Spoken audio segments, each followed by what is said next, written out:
नाज़रीन, अॼु जो किस्सो असीं हज़रत लूत अलैहिस्सलाम जो बयान कंदासीं। हज़रत लूत अलैहिस्सलाम जो नसब हज़रत इब्राहिम अलैहिस्सलाम सां मिले थो। हज़रत लूत अलैहिस्सलाम हज़रत इब्राहिम अलैहिस्सलाम जो सॻो भतीजो हुयो ऐं उन वक़्तु हज़रत लूत अलैहिस्सलाम ऐं हज़रत इब्राहिम अलैहिस्सलाम फ़लस्तीन जे शहर शाम में मुक़ीम हुया ऐं अल्लाह ताला हज़रत लूत अलैहिस्सलाम खे सदूम क़ौम जी तरफ़ नबी बणाए मोकिलियो। पहिरियों त इहा क़ौम गुनाहनि में मुलवस न हुई। हुननि वटि जंहिं वक़्तु बि मीमान ईंदो हो त हू वॾे फ़ख़ुरु महसूसु कंदा हुया ऐं हू मीमाननि जी ख़िज़मत पिणु कंदा हुया। पर हिकिड़े ॾियारे शैतान उन्हनि खे वरगिलायो त तव्हां मीमाननि खे अचणु न ॾियो, तव्हां मीमाननि खे तंग कयो त हू तव्हांजे शहर न ईंदा। पहिरियों त उन क़ौम मीमाननि खे तंग करणु लॻी, रोडनि ते रस्तनि ते निकिरी ऐं मीमाननि खे तंग करणु लॻा। पर शैतान दुबारा अची इन्हनि खे वरगिलायो ऐं चवणु लॻो, तव्हां मीमाननि सां हिकु अहिड़ो सलूक कयो जो हू आईंदा तव्हांजे शहर में न ईंदा। पहिरियों शैतान इंसानी शिकिल अख़्तियार करे सभ खां पहिरियों अयाशी उन शैतान उन्हनि खे करे ॾेखारी ऐं बाद में उहे उन गुनाह में मुलवस थी विया। पहिरियों त उन्हनि इहो गुनाह हिकिड़े मज़ाक में कयो ऐं बाद में हू उन गुनाह जा आदी थी चुकिया हुया ऐं उन वक़्तु ही रोडनि ऐं रस्तनि ते वेहंदा हुआ। जेकी बि मीमान हुननि खे नज़र ईंदा हुआ त हू मीमाननि सां जिन्सी ख़्वाहिशात पंहिंजी पूरी कंदा हुया ऐं हू पंहिंजी घरवारनि ॾे बि न वेंदा हुया। जंहिं अल्लाह ताला सख़्तु नाराज़ थियो त अल्लाह ताला उन क़ौम जी तरफ़ हज़रत लूत अलैहिस्सलाम खे मोकिलियो। जॾहिं हज़रत लूत अलैहिस्सलाम शाम जे शहर खां रवानो थी उन सदूम क़ौम वटि पहुतो ऐं अल्लाह जो कलाम ॿुधाई ऐं हज़रत लूत अलैहिस्सलाम उन क़ौम खे चवणु लॻो, इहो गुनाह तव्हां न कयो त बहितर अथव। हज़रत लूत अलैहिस्सलाम काफ़ी इन क़ौम खे सम्झायो, पर हू क़ौम अल्लाह जी नाशुक्री करे पई ऐं हज़रत लूत अलैहिस्सलाम जी मज़ाक उड़ाइण लॻा।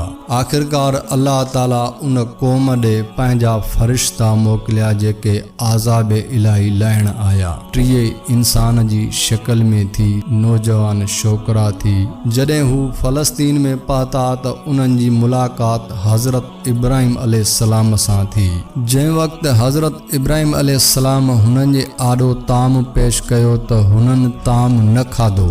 जंहिं ते हज़रत इब्राहिम अलैहिस्सलाम खे थोरो शक थियो, पर हू चवणु लॻा हज़रत इब्राहिम अलैहिस्सलाम खे, ए अल्लाह जा नबी, असल में असां अल्लाह ताला जा फ़रिश्ता आहियूं। असां तोखे हिकु ख़ुशख़बरी ॾियण आया आहियूं ऐं उन सां गॾोगॾु तोखे हिकिड़ी असां ॾुख जी ख़बर बि पहुचाईंदासीं। जंहिं ते हज़रत इब्राहिम अलैहिस्सलाम खे उन फ़रिश्तनि पहिरीं इहा ख़ुशख़बरी ॾिनी त तोखे अल्लाह ताला पुट जी औलाद अता फरमाईंदो। अल्लाह ताला तुझे भतीजे हज़रत लूत अलैहिस्सलाम जी क़ौम ते आज़ाब इलाही नाज़िल करे छॾियो आहे, जेकी असीं हाणे हज़रत लूत अलैहिस्सलाम जी क़ौम ते आज़ाब नाज़िल करण जे लाइ वञी रहिया आहियूं। उन खां बाद में उहे फ़रिश्ता इंसानी शिकिल वारा 3 तमामु ख़ूबसूरत निहायती छोकिरा हज़रत लूत अलैहिस्सलाम जी क़ौम ॾे रवाना थिया।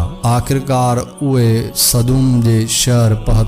जंहिं बि माण्हूअ पहिरियों उन्हनि खे ॾिठो, अहिड़ा हसीन ऐं ख़ूबसूरत उन्हनि पहिरियों कॾहिं बि पंहिंजे ॻोठ में न ॾिठा हुया। उन्हनि फ़रिश्तनि हज़रत लूत अलैहिस्सलाम जी पुछा कई त हज़रत लूत अलैहिस्सलाम असांखे किथे मिलंदो। कंहिं माण्हूअ उन्हनि खे हज़रत लूत अलैहिस्सलाम जे घर पहुचायो, जिथे इहा ख़बर ॻोठ जे तमामु माण्हुनि खे पहुती त हज़रत लूत अलैहिस्सलाम वटि निहायती हसीन ऐं ख़ूबसूरत 3 छोकिरा पहुता आहिनि त हू जिन्सी ख़्वाहिशात जा आदी थी चुकिया हुआ। उहे उन गुनाह जे इरादे में हज़रत लूत अलैहिस्सलाम जे घर वटि पहुता ऐं हज़रत लूत अलैहिस्सलाम खे चवणु लॻा, इहे नौजवान असांजे हवाले कर। जंहिं ते हज़रत लूत अलैहिस्सलाम हिननि खे फरमायो, ही मुंहिंजा मीमान आहिनि, तव्हां कुझु ख़ुदा खां ख़ौफ़ कयो। हिननि मीमाननि सां अहिड़ो को बदसलूक न कयो। जेते ही हज़रत लूत अलैहिस्सलाम खे चवण लॻा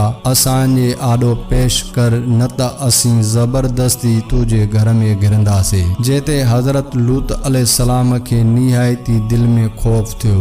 राति तुंहिंजे घर में घिरंदासीं ऐं इहे 30 छोकिरा असां पाण सां गॾु खणंदासीं। हज़रत जिब्राइल अलैहिस्सलाम हज़रत लूत अलैहिस्सलाम खे फरमायो ए लूत तूं को बि ख़ौफ़ न कर, असांजो ही कुझु बि नथा बिगाड़े सघनि। असां अल्लाह ताला जा फ़रिश्ता आहियूं ऐं अल्लाह जे तरफ़ खां ई असां तो वटि पहुता आहियूं त अॼु हिन क़ौम जो को बि माण्हू न बचंदो। तूं को बि गम न कर ऐं अल्लाह जो हुकुम आहे त रातो राति हिन बस्तीअ खां ॿाहिरि निकिरी हलियो वञ। एतिरो क़दुरु जेके तो ते ईमान आंदो ऐं जेके तुंहिंजा ईमान वारा साथी आहिनि ऐं पंहिंजे घर जा फर्ज़ंद वठी घर मां रातो राति निकिरी वञ ऐं पोइते मुड़ी कॾहिं बि न ॾिसजांइ। हज़रत लूत अलैहिस्सलाम रातो राति पंहिंजा जेके ईमान आंदड़ शख़्स हुया ऐं हज़रत लूत अलैहिस्सलाम जी पंहिंजी फैमिली बि पुण साण गॾु हुई।